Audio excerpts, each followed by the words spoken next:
Computer generation. Computer generation को जानने से पहले हम ये जानते हैं कि जनरेशन क्या होती है।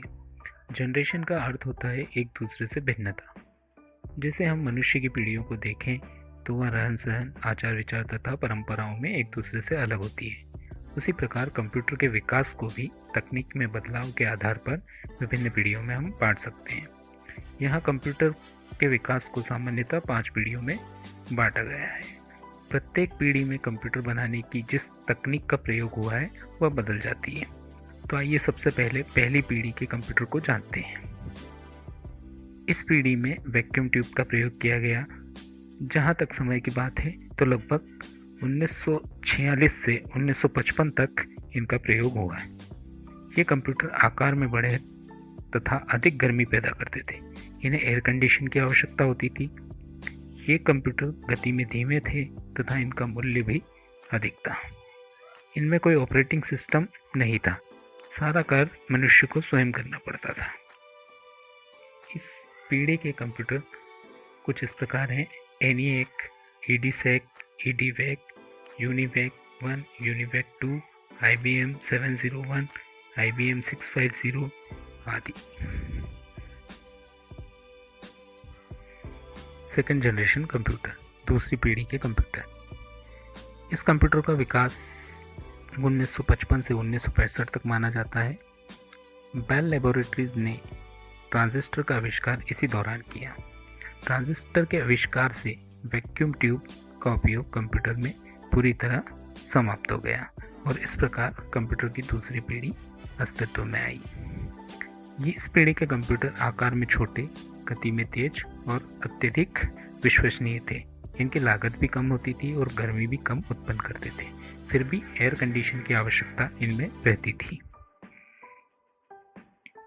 इन कंप्यूटरों में डेटा स्टोर करना, परिणाम प्राप्त करना बहुत ही सरल था।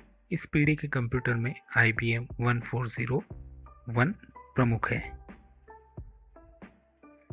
इस पीढ़ी के अन्य computer CDS 360, RAC 501, UNIVAC 1107, IBM 1602, IBM 7094 थे। थर्ड जनरेशन ऑफ कंप्यूटर, तीसरी पीढ़ी के कंप्यूटर। इस पीढ़ी के कंप्यूटर का विकास 1965 से 1975 तक माना जाता है। इस पीढ़ी में इंटीग्रेटेड सर्किट या चिपों का प्रयोग किया गया। एक चिप पर सैकड़ों ट्रांजिस्टर को एकीकृत किया जाता था। इनसे बने कंप्यूटर आकार में छोटे और गति में तेज होते थे। इनके कार्य करने की गति इतनी तेज थी कि ये 1 सेकंड में कई क्रियाएं एक साथ कर सकते थे। इस पीढ़ी के कंप्यूटरों में डाटा भंडारण की क्षमता अधिक थी। इनकी मेमोरी क्षमता भी अधिक थी। इन कंप्यूटरों में एक साथ अनेक प्रोग्राम चलाना भी संभव हुआ, जिसे मल्टी प्रोग्रामिंग कहा जाता है। इस पीढ़ी के कंप्यूटर के उदाहरण हैं IBM 360, 370, ICL 1900, ICL 2900, Barrows 5700, Barrows 6700 आदि। फोर्थ जनरेशन ऑफ कंप्यूटर, चौथी पीढ़ी के कंप्यूटर। इस पीढ़ी के कंप्यूटर 1975 से 1990 तक विकसित हुए। हालांकि आज भी इनका उपयोग किया जा रहा है। इस पीढ़ी के computer very large scale integrated circuit यानी VLSI तकनीक पर आधारित थे। इसमें एक चिप पर हजारों लाखों की संख्या में ट्रांजिस्टर को इंटीग्रेटेड कर दिया जाता था। इसी वजह से इन कंप्यूटर को माइक्रो कंप्यूटर भी कहा जाता है। ये कंप्यूटर आकार में बहुत छोटे होते थे, जो एक मेज पर आ जाते थे। इनका मूल्य भी कम होता था। इस पीढ़ी के कंप्यूटर के कुछ उदाहरण हैं Pentium 1, Pentium 2, Pentium 3, Pentium 4 आदि।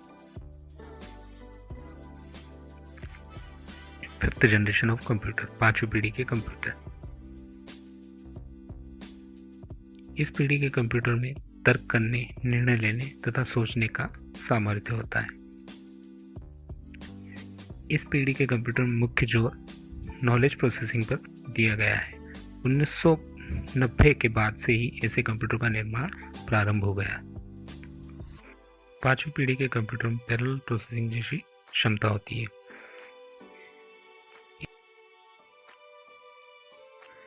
तो इस प्रकार हमने देखा कि कंप्यूटर के विकास को मोटे तौर पर हमने 5 पीढ़ियों में विभाजित किया है।